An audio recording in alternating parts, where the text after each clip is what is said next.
Je pense que dès qu'on s'occupe un petit peu d'international, évidemment, la télémédecine fait partie des sujets qu'on apprend à connaître très vite, hein. Au tout début, les premiers dossiers que j'ai eus, ça a été pour des problèmes dermatologiques. J'ai fait appel à la e-dermatologie et puis psychologie, psychiatrie. Alors j'utilise les solutions de télémédecine depuis seulement quelques années. Et essentiellement dans des situations de crise, voire pour moi ou d'autres confrères dans des situations de catastrophe aérienne. Alors je dirais qu'elle est adaptée, cette consultation par vidéo, pour les personnes qui se retrouvent dans une région, dans un pays, dans une île parfois, où elles ne peuvent pas trouver de soins ou de soutien psychologique parce qu'il n'y a pas de professionnels dans leur lieu de séjour, ou bien parce que les psychologues qui se trouvent dans leur lieu d'habitation ne partagent pas leur langue ou ne partagent pas leur culture. C'est assez pertinent parce que c'est une forme de lien, d'attache que lui, il peut encore avoir, et donc d'une diminution de ce sentiment d'isolement qu'on peut ressentir quand on arrive dans un lieu inconnu. J'ai un dossier actuellement, effectivement, où, sur demande de la famille, je suis en train de mettre en place un suivi de e-consultation, donc de la télémédecine, pour une enfant de 10 ans qui part avec ses parents 3 ans en Iran. Hein, ils vont s'installer à Téhéran et cet enfant est diabétique insulinodépendant.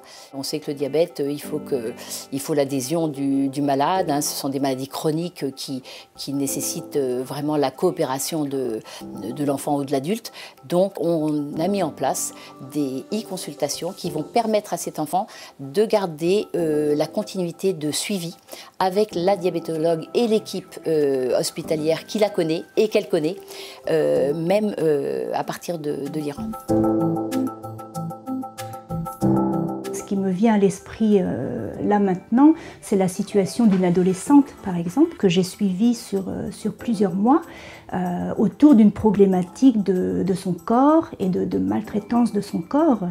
Et le fait d'utiliser la consultation par vidéo lui a permis justement d'avoir à disposition un dispositif qui n'était pas trop effractant pour elle et qui lui était accessible.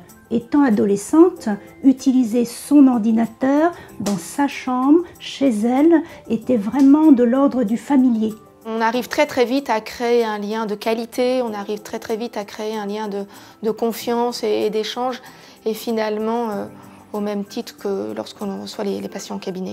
Ensuite, il y a aussi d'autres contextes et d'autres motifs qui font que la consultation par vidéo est vraiment très précieuse. C'est le fait de pouvoir trouver une continuité d'accompagnement à travers ce dispositif.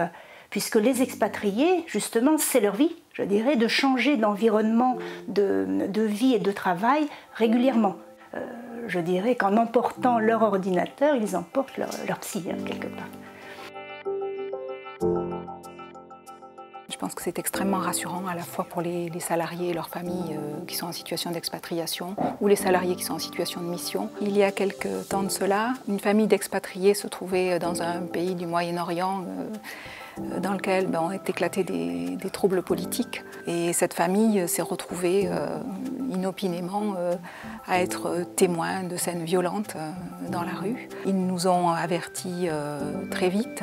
J'ai décidé qu'il était important pour la famille qu'ils puissent bénéficier de débriefing psychologique. Nous nous sommes retrouvés donc dans une salle de visio. Les personnes étaient à leur domicile, donc la famille était ensemble, plutôt dans un cadre rassurant puisque c'était chez eux et que leur domicile était en zone sécurisée. Et nous avons par 3 fois pu échanger avec elle, donc quasiment dans le cadre d'une consultation classique telle qu'elle aurait pu avoir lieu en fait en France. Pour les entreprises, ce sont des solutions qui sont aussi extrêmement rassurantes, donc elles vont limiter très probablement les risques de mauvaise évolution en termes de santé. Donc elles permettent aussi aux personnes de poursuivre leur activité dans leur vie tout court, mais aussi dans leur vie professionnelle, bien entendu.